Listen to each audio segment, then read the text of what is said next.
जैसा कि कालू ने कहा था, थोड़ी ही देर में आसमान में घने काले बादल छा गए और कुछ ही देर में तेज तूफान के साथ साथ मूसलाधार बारिश शुरू हो गई। रानू लाड़ो के पास आ जाती है। अरे लाड़ो, कालू भैया ने सही कहा था, कितनी तेज बारिश हो रही है। हाँ रानो, वो तो अच्छा हुआ, हमारे घोंसले उतने कमजोर नहीं थे, इसीलिए हमने इतने कम समय में घोंसलों को पक्का कर लिया। पर लाड़ो, मुझे तो बुलबुल के परिवार की चिंता हो रही है, क्योंकि उनका घोंसला तो जमीन पर है। अगर ऐसे ही तेज बारिश चलती रही तो उसके घोंसले के अंदर पानी चला जाएगा। हाँ रानो, हमें उन्हें ये बात बतानी थी। अरे लाड़ो, तुम कितनी भोली हो, और तुम भी रानो। अरे क्या जरूरत है उसे बताने की, वो क्या दूध पीती बच्ची है, क्या उसे ये बात अपने आप समझ नहीं आएगी? और उसने ऐसा क्या एहसान किया है तुम दोनों पर, जो तुम उसे इतनी तेज बारिश में जाकर बताने वाली हो? पानी घर के अंदर जाएगा तो जाने दो, हमें क्या करना है। ऐसा नहीं है मीनू मौसी, बुलबुल चाहे कितनी भी बुरी हो, लेकिन वो हमारे जंगल का हिस्सा है, उसे जाकर सतर्क करना हमारा फर्ज बनता है। अगर ऐसी बात है तो तुम दोनों चली जाओ, मैं इतनी तेज बारिश में बाहर नहीं जाऊंगी।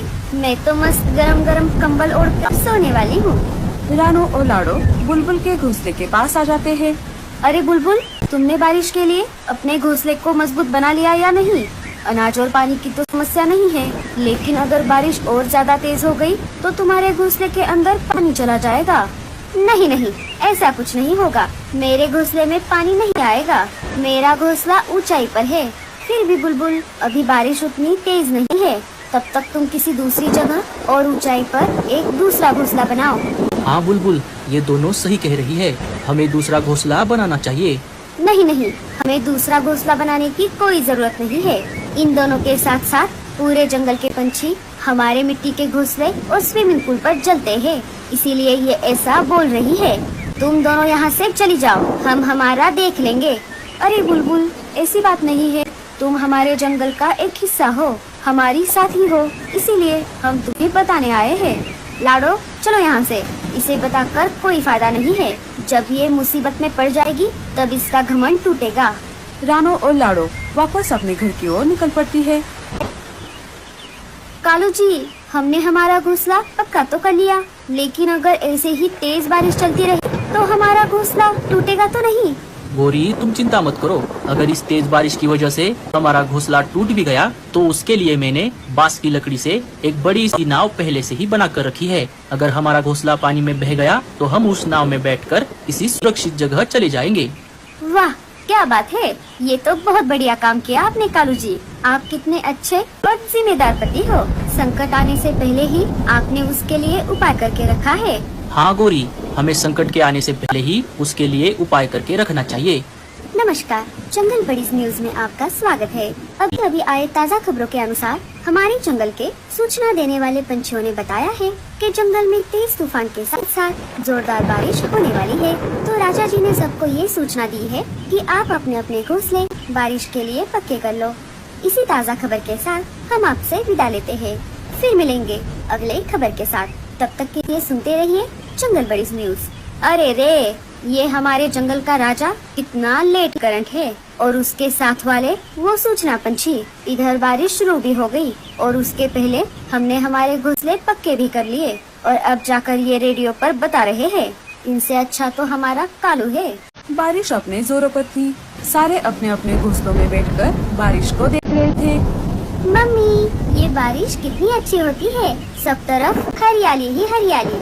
हाँ बच्चों, लेकिन हम छोटे पंछी हैं, हमें बारिश के समय घोंसलों से बाहर नहीं जाना चाहिए। बारिश में भीगने से हम बीमार पड़ सकते हैं, इसीलिए हमें बारिश के समय घर पर ही रहना चाहिए। हाँ मम्मी, हम बारिश में कभी बाहर नहीं जाएंगे। लेकिन मम्मी, क्या इस तेज बारिश की वजह से बुलबुल आंटी का घोंसला पानी में बह जाएगा? हाँ बच्चों, बह जाएगा। फिर बुलबुल आंटी कहाँ जाएंगी? क्या वो भी पानी के साथ साथ बह जाएंगी? नहीं बच्चों, बुलबुल आंटी ऊंचाई पर दूसरा घोंसला बनाकर उसमें रहेगी। अरे बाप रे, बारिश तो रुकने का नाम ही नहीं ले रही। पता नहीं बल्लू जी महल में क्या कर रहे होंगे। लाड़ो का पति बल्लू महल में नौकर का काम करता था। एक तरफ लाड़ो को बल्लू की तो दूसरी तरफ अपने बच्चों की चिंता सता रही थी। अगर ऐसे ही तेज बारिश चलती रही तो जंगल में बाढ़ भी आ सकती है। मुझे जो चाहे हो जाए, पर मेरे बच्चों को कुछ भी नहीं होना चाहिए। तभी लाड़ो के दिमाग में एक तरकीब आ जाती है।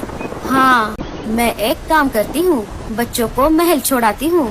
महल ऊंचे पहाड़ी पर है, मुझे नहीं लगता वहाँ तक बाढ़ का पानी पहुँच पाएगा और मेरी बलूजी से मुलाकात भी हो जाएगी। लाडो और बच्चे महल की तरफ निकल पड़े। बारिश इतनी तेज थी कि धीरे धीरे जंगल में पानी भरने लगा। इधर पानी बढ़ते बढ़ते बुलबुल चिड़िया के घोंसले तक आ गया। तेज तूफान की वजह से उसके घोंसले की छत हवा में उड़ गई। अरे बुलबुल, हमें ये घोंसला छोड़ना होगा। हमारे घोंसले की छत उड़ गई है। मुझे नहीं लगता अब हमारा मिट्टी का घोंसला इस तेज बारिश को झेल पाएगा। अजी, कुछ नहीं होगा, हमने इस घोंसले को बहुत मेहनत से बनाया है। पानी बढ़ते बढ़ते बुलबुल के घोंसले में घुस गया। अरे बुलबुल, अब तो यहाँ से चलो, अब तो पानी हमारे घर के अंदर घुस गया है। अजी, जरा धीरज रखो, मुझे पता है अब बारिश रुक जाएगी और धीरे धीरे पानी भी उतर जाएगा, हमें कुछ नहीं होगा। बारिश रुकने का नाम नहीं लेती। घर में पानी घुसने की वजह से मिट्टी का घोंसला गलने लगा। अरे भगवान, अब तो चलो, अपनी जिद छोड़ो। अगर हम अभी नहीं गए तो हम मिट्टी के घोंसले में धंस जाएंगे। नहीं नहीं, मैं नहीं जाऊंगी, आपको जाना है तो जाओ। बारिश का पानी सारे पंछियों के घोंसलों तक भी पहुंच गया। कालू ने पहले से ही तैयारी कर ली थी। कालू, गोरी और चक्कू बांस की नाव में बैठ जाते हैं। वो तीनों निकल पड़ते हैं। अजी, आप इस नाव को इस तरफ क्यों ले जा रहे हो? हमें तो ऊंची पहाड़ी की तरफ जाना है ना। हमें जंगल के बाकी पंछियों को भी तो बचाना होगा।